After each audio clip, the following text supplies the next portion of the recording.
आज आपण तुरीच्या ओल्या दाण्याची भाजीची रेसिपी पाहणार आहोत। करायला अगदी सोपी आणि खायला मात्र अगदी झणझणीत अशी ही रेसिपी आहे। नेहमीच्या पद्धतीपेक्षा थोडी वेगळ्या पद्धतीने केलेली पण खायलाही तितकीच सुंदर अशी ही भाजी आहे। चला मग आता आपण भाजीच्या रेसिपीला सुरुवात करू। त्याआधी माझ्या चॅनलवरती जर नवीन असाल, माझी रेसिपी जर तुम्हाला आवडली तर माझ्या चॅनलला लाईक करा आणि सबस्क्राईब। साहित्य पाहून घेऊ। अर्धा चमचा जिरे मोहरी मिक्स घेतलेले आहेत। एक 10-12 लसूण पाकळ्या लहान मोठ्या साईजच्या घेतलेल्या आहेत। 2 इंच आल्याचे तुकडे, अर्धा टोमॅटो बारीक चिरलेला, 1 चमचा गरम मसाला, 1 चमचा कोथिंबीरचे देठ घेतलेले आहेत, 1 चमचा काळं तिखट, पाव चमचा हळद, 1 मोठा कांदा बारीक चिरलेला, साधारण 100 ग्रॅम मी ओल्या तुरीचे दाणे घेतलेले आहेत आणि भाजीला रंग यावा यासाठी एक अर्धा चमचा काश्मीरी लाल मिरची पावडर घेतलेली आहे। आता एक मिक्सरचं भांडे घेऊन याच्यामध्ये मी हे कोथिंबीरचे देठ घातलेले आहेत, लसूण घातली आहे, आलं आणि 1 मोठा चमचा तुरीचे दाणे, 1 चमचा ओलं सुकं खोबरं किसलेलं घातलेलं आहे। या ठिकाणी आपल्याला पाणी न घालता याचं जाडसर असं वाटण तयार करून घ्यायचं आहे। हे पहा, या पद्धतीनं आपल्याला याचं जाडसर असं वाटण करून घ्यायचं आहे। आता कढईमध्ये मी 5-7 चमचे तेल घेतलेलं आहे। तेल गरम झाल्यानंतर याच्यामध्ये जिरे मोहरी, थोडा कढीपत्ता, चिमूटभर हिंग घातला आहे। तेल तुमच्या आवडीनुसार कमी जास्त करू शकता।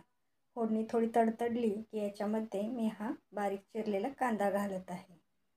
आपल्याला कांदा आता छान भाजून घ्यायचा आहे। कांदा चांगला भाजला जावा यासाठी मी याच्यामध्ये आता मीठ घातलं आहे। आपल्याला हा चांगला गुलाबी रंगापर्यंत परतून घ्यायचा आहे। या ठिकाणी आपण तुरीचे दाणे कच्चेच घेतलेले आहे। तुम्हाला वाटलं तर ते आधी थोडं तेलामध्ये परतून घेतले, भाजून घेतले तरी चालेल।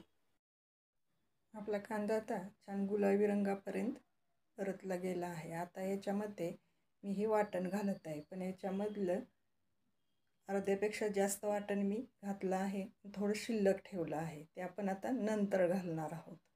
आता हे वाटण छान परतून घेऊ, अगदी तेल सुटेपर्यंत, याचा कच्चेपणा पूर्ण जाईपर्यंत आपण हे छान परतून घेऊ। अगदी वास आला पाहिजे ह्याचा, इतपत आपल्याला हे छान भाजून घ्यायचं आहे। हे पहा, आपला कांदा छान भाजला गेला आहे, मसालाही छान भाजला आहे। आपल्याला इतपत हे भाजून घ्यायचं आहे। आता हे भाजल्यानंतर याच्यामध्ये मी हा टोमॅटो घालत आहे आणि टोमॅटोही आपल्याला चांगला परतून घ्यायचा आहे। अगदी याचा मऊ पडला पाहिजे आणि छान असा भाजला गेला पाहिजे तेलामध्ये, इतपत आपल्याला ही फोडणी, हा कांदा, मसाला सगळं छान असं भाजून घ्यायचं आहे। आपला मसाला आता छान भाजला गेला आहे। आता याच्यामध्ये मी पाव चमचा हळद आणि काश्मीरी लाल मिरची पावडर मी घालत आहे। हे तेलामध्ये तिखट घातल्यामुळं भाजीला रंग छान येतो, यासाठी हे तिखट मी अगदी छान आता तेलामध्ये परतून घेत आहे।